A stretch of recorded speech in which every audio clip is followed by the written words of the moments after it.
almost never commit, I just start at the end of the article. Yes, very sensible, because if they do mention the sex of the killer or the person who committed the crime, it tends to be at the very end of the article. And I read these pieces. I read a New York Times piece about this. I read the BBC piece. And I was really shocked. The idea that an 83-year-old woman would kill another woman and dismember her and discard her body parts around town. That's what happened in Brooklyn in this alleged murder. I thought, 83-year-old women don't do that. That is presumably unheard of for an 83-year-old woman to summon up the strength and the wickedness to do something like that.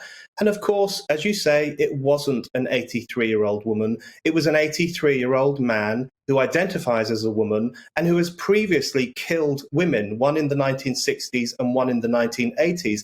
So this is a male serial killer who the New York Times and the BBC decided that they would respect his gender pronouns, respect his sexual identity, and refer to him in the way that he wants to be referred to. So they were elevating the feelings of a male serial killer over the truth of what happened to the woman he allegedly killed in Brooklyn recently.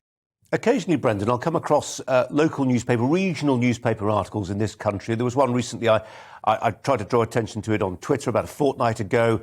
It was a Scottish newspaper and a woman who flashed her penis at passers-by, and I thought that doesn't sound right. And I retweeted it. Now, I'm a bit more sympathetic to somebody who's working, and a harassed, hard-pressed local newspaper reporter, maybe having to churn out half a dozen, if not a dozen, stories every single day. Doesn't really fancy a fight with somebody on Twitter. Let's just take the line of least resistance. But the BBC, grown-up publications in America, what's going on?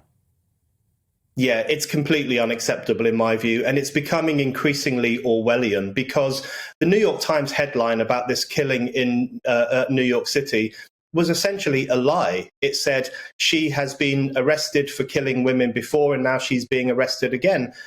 All of those words are untrue. This is not a she, this is a he. So they are lying to us. They are so captured by the woke ideology and so captured by the cult of transgenderism that they are now elevating ideology above truth.